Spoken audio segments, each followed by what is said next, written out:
안녕하십니까? 하나님의 은혜와 평강이 당신의 삶에 가득하기를 기원합니다. 오늘 우리가 함께 나눌 이야기는 2000년 전 절망과 두려움이 가득했던 어느 방에서 시작됩니다. 믿음과 의심, 그리고 그 경계선 위에 서 있던 한 남자에 대한 이야기입니다. 이 이야기가 여러분의 마음에 깊은 울림을 주고 보이지 않는 것을 믿는 믿음의 본질에 대해 다시 한번 생각하게 하는 귀한 시간이 되기를 바랍니다. 혹시 이 말씀이 여러분에게 은혜가 된다면 구독과 좋아요를 통해 이 은혜를 더 많은 분들과 함께 나누는 일에 동참해 주십시오. 여러분의 작은 실천이 하나님의 말씀을 전하는 귀한 통로가 될 것입니다. 주님의 이름으로 여러분 모두를 축복합니다. 자, 그럼 이제 요한복음 20장의 말씀 속으로 들어가 보겠습니다. 이야기는 안식 후 첫날, 즉 주일 저녁에 시작됩니다. 예수님의 제자들은 유대인들을 두려워하여 모든 문을 굳게 닫아 걸고 한 곳에 모여 있었습니다. 그들의 스승, 그들이 메시아여 하나님의 아들이라 믿었던 예수님은 십자가에서 처참하게 돌아가셨습니다. 3년 동안 모든 것을 버리고 따랐던 희망이 사라진 자리에 남은 것은 깊은 슬픔과 배신감, 그리고 이제 곧 자신들에게도 닥쳐올지 모를 위협에 대한 공포뿐이었습니다. 어둡고 침침한 방 안의 공기는 제자들의 절망만큼이나 무겁게 가라앉아 있었을 것입니다. 바로 그 순간 기적과도 같은 일이 일어납니다. 굳게 닫힌 문을 통과하여 예수님께서 그들 가운데 나타나셨습니다. 그리고 첫 번째로 하신 말씀은 이것이었습니다. 너희에게 평강이 있을지어다. 여러분, 이 말씀의 무게를 한번 생각해 보십시오. 제자들은 불과 며칠 전 예수님께서 가장 힘든 시간을 보내실 때 모두 그를 버리고 도망쳤던 자들입니다. 베드로는 3번이나 예수님을 부인했습니다. 그들의 마음속에는 죄책감과 수치심이 가득했을 것입니다. 어쩌면 그들은 부활하신 예수님께서 자신들을 책망하실 것이라 생각했을지도 모릅니다.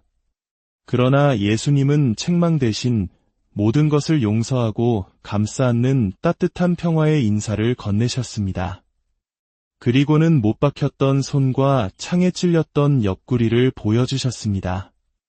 제자들은 그제야 주님을 알아보고 기쁨에 넘쳤습니다. 죽음의 공포가 생명의 환희로 바뀌는 순간이었습니다.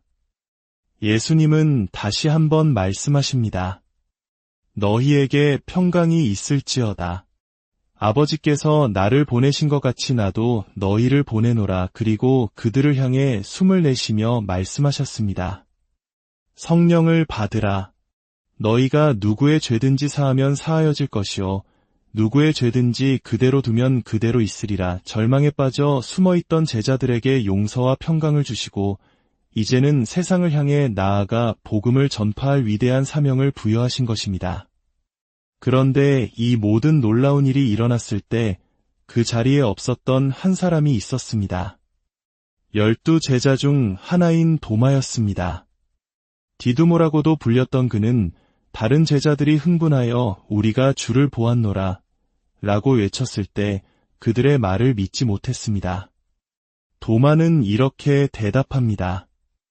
내가 그의 손의 못자국을 보며 내 손가락을 그 못자국에 넣으며 내 손을 그 옆구리에 넣어보지 않고는 결코 믿지 아니하겠노라. 어떻게 보면 도마의 반응은 매우 인간적입니다. 오늘날 과학적 사고방식에 익숙한 우리와 닮아 있기도 합니다. 눈으로 보고 손으로 만져봐야만 믿겠다는 실증적인 태도. 죽은 사람이 다시 살아났다는 것은 상식적으로 도저히 받아들일 수 없는 일이었을 겁니다. 그는 어쩌면 제자들이 슬픔 때문에 헛것을 보았다고 생각했을지도 모릅니다. 또한 그의 요구는 매우 구체적이었습니다. 그냥 예수님을 보는 것만으로는 안 된다. 바로 그 십자가에 못 박혔던 그 예수님이라는 증거, 즉 못자국과 창자국을 직접 확인해야만 믿겠다는 것이었습니다. 그는 환영이나 유령이 아닌 십자가의 고통을 실제로 겪으시고 죽음을 이기신 바로 그 육신을 확인하고 싶었던 것입니다. 도마의 이러한 태도는 단순한 불신이나 고집으로 치부될 수도 있지만 한편으로는 진리에 대한 그의 갈망이 얼마나 치열했는지를 보여줍니다. 그는 어설픈 위로나 뜬구름 잡는 희망을 원치 않았습니다. 그의 믿음은 반드시 사실에 기반해야만 했습니다. 여드레, 즉 8일이 지났습니다. 제자들은 다시 집안에 모여 있었고 이번에는 도마도 함께 있었습니다. 문들은 여전히 굳게 닫혀 있었습니다. 그때 또다시 예수님께서 그들 가운데 나타나셔서 말씀하셨습니다. 너희에게 평강이 있을지어다.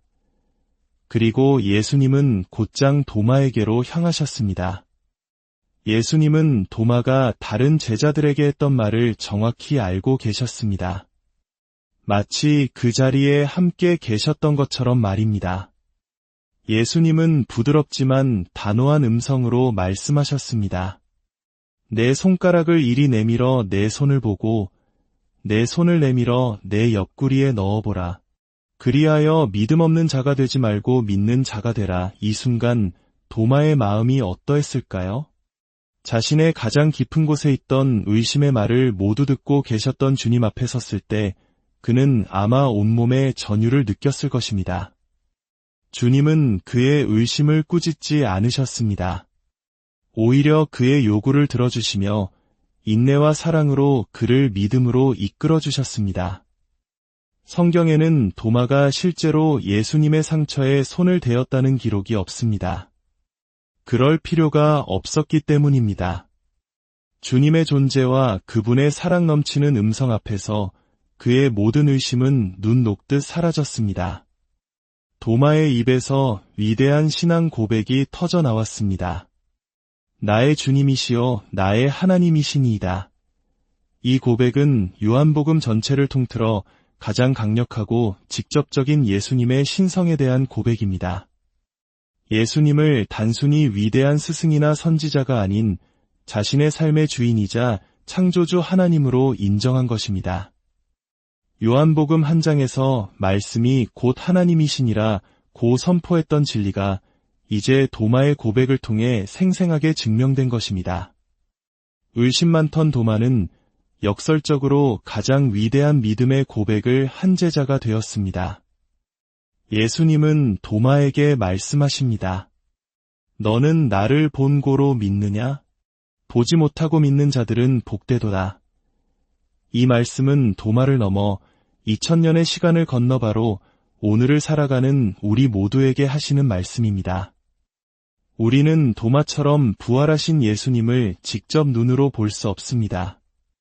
그분의 상처를 만져볼 수도 없습니다.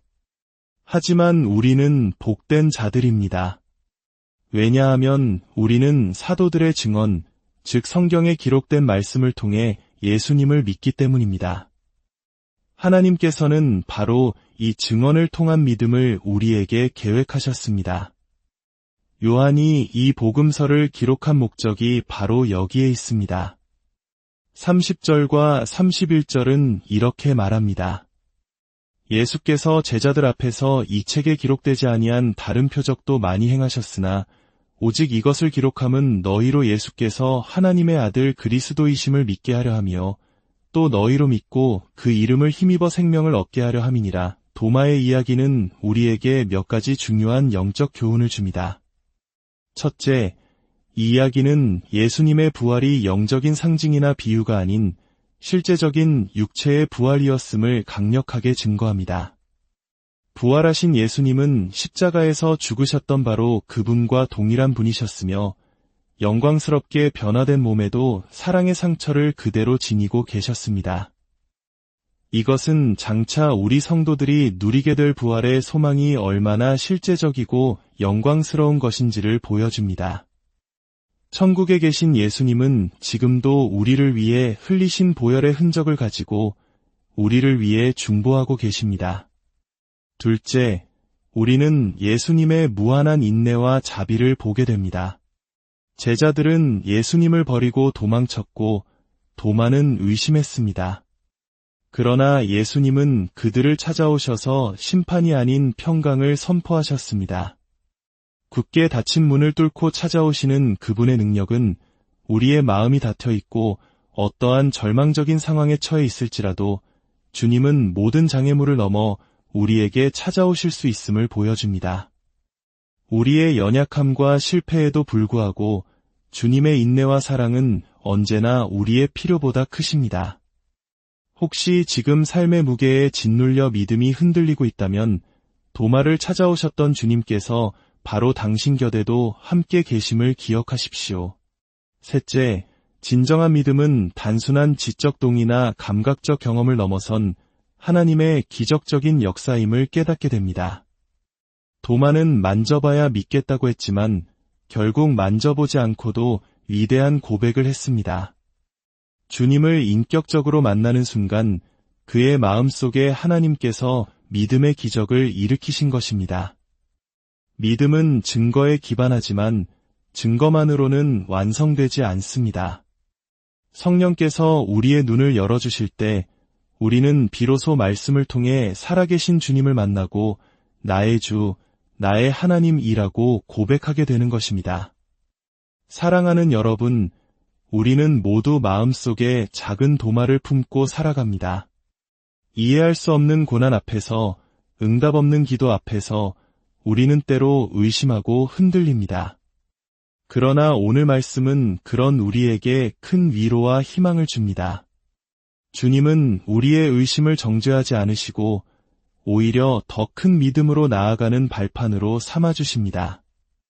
보지 못하고 믿는 자들은 복되다고 하신 주님의 말씀을 붙드시기 바랍니다. 기록된 말씀인 성경이 바로 우리를 위한 하나님의 증거입니다.